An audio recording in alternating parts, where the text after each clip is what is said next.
So, Right. what kind of things do you draw? What kind of things do I draw? Good question. Or create? Because you could be a sculptor as well. So you talk about visually. Visually, because you said you worked with Lego, and you said you paint, so it made me think that maybe you not only paint, but you kind of maybe sculpture things or create things. You know, you just gave me an inspiration to start doing stuff with Lego. Oh, that'd be dope. Maybe that'd be cool. I used to love that. Oh man, what kind of things do I draw? I'm very much into portraits. Okay. And it's human emotion and light and what Caravaggio called chiaroscuro, which is the balance of light and dark.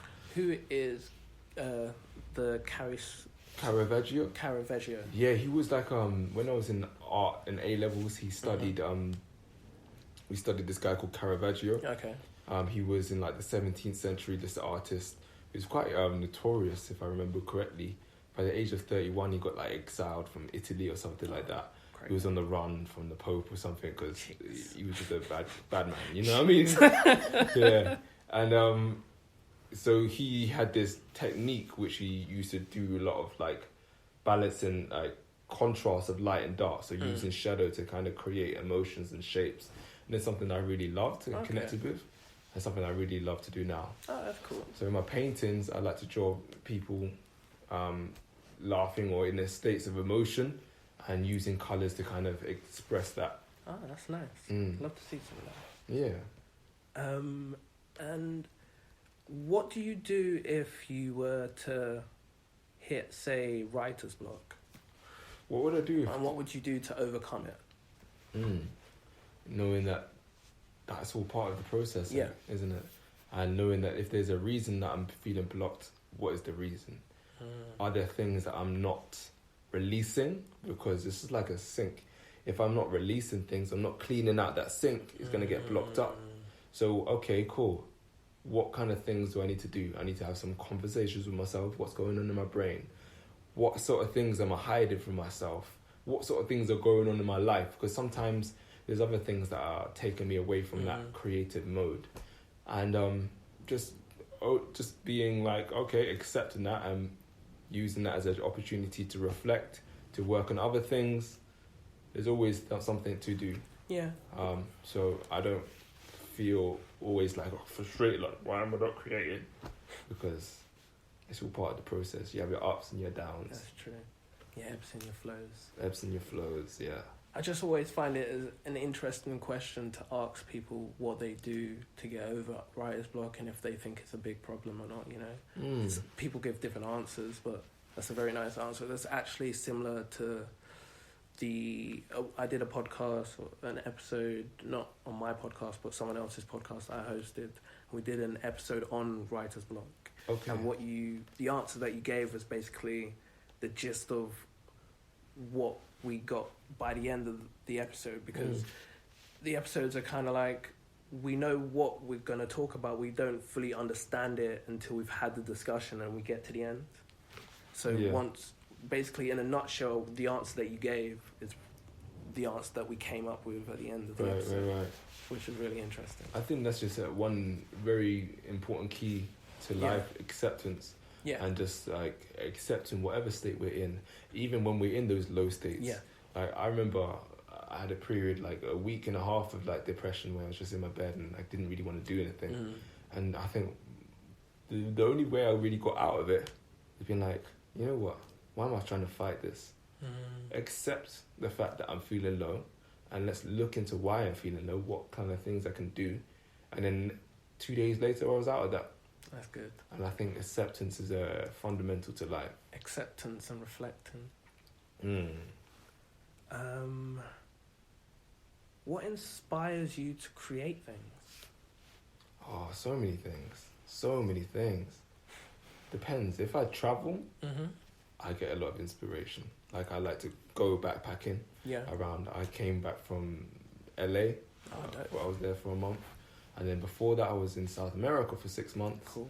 And there's always inspiration through conversation, through, like in Colombia, there's such beautiful artwork in places like Bogota, Medellin. So for other people's artwork, especially, there's some people that when you go to poetry nights, it's a line or concept that comes when you're listening. Through music, I get inspired by just having a house to myself where I can just sing and dance, conversating with other people, art, reading, just filling my head with things. Knowledge, Yeah, knowledge, exactly. Yeah, that's cool. To me, you seem like a very cultured person that experiences a lot, but you're not the type of person to go somewhere and just enjoy it for the backpack experience of it. You'll take in the culture. You're like a sponge, absorb it. Yeah. What else is there? Where would you like to take your art? Where would I like to take my art? Internationally, definitely. I'd love to go to the continent of Africa. I've always grown up with a fascination of the US, because it's been a cultural icon. I grew up watching Fresh Prince, my wife and kids, all of the Hollywood movies, and so that's something that's a fascination to me and something I'd love to go to, and just see as much of the world as possible. So wherever my art takes me, I'm always a keen student and open. So where in the world haven't you been that you want to go? I'd like to go to Japan. Cool. I'd like to go to Japan, definitely. And I would love to go more around the continent of Africa. That's something that I definitely know I want to do. Yeah. And Singapore, I've heard, is amazing. I'd love to check out somewhat Australia, the Aborigines. That's true. I would love to go so many places. The world is our oyster. It is our oyster. That's true. It's also our stage. Yeah.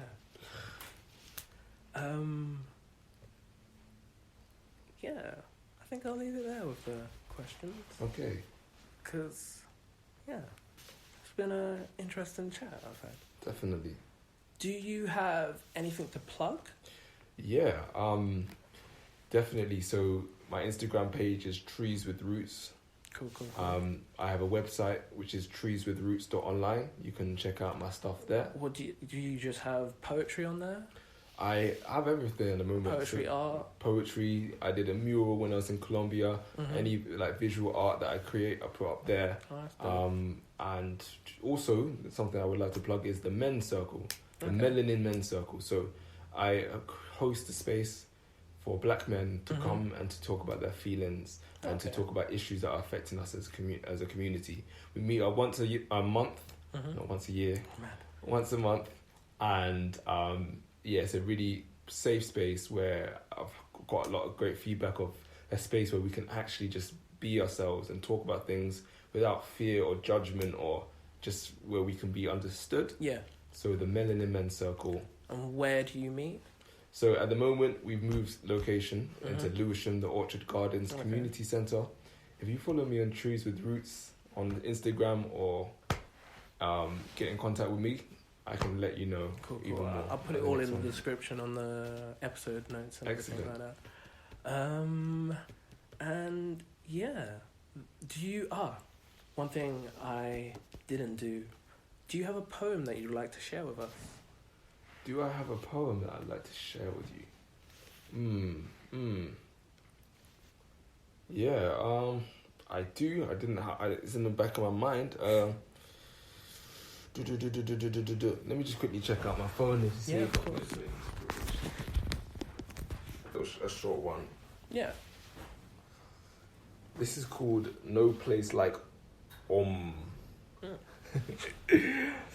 My ma used to tell me, learn to build a home inside yourself so no matter where you go, you always feel at home. Ma, I love you beyond words can express. The love and guidance you planted as seeds in my chest forms now into a tree, which I retreat to when I need shade. Each day on the road often feels like 2 weeks with the amount that I learn. Makes me wonder how time is so relative. There are kids that seem 60 and elders that are, well. As I travel, your words guide me. You and Dad are my inner compass. You and Dad are my inner compass. Whenever I feel overwhelmed, I breathe deep into my inner peace. So no matter where I go, I know that I can always find a home inside myself, because there's no place like Om. I like that. Thanks. Thank you very much. And yeah, so we'll call that the end of the show. So Brilliant. thank you very much, everybody at home, for listening. I hope you've enjoyed the show. If you haven't, more for you for sat at home for 1 hour and 10 minutes. You're a numpty, because you wanted to listen to us to the end. And I don't know what to end it with. I don't have any parting words. I always say peace, love, and abundance. And I hope this podcast gave you clarity on whatever questions or answers that you're looking for.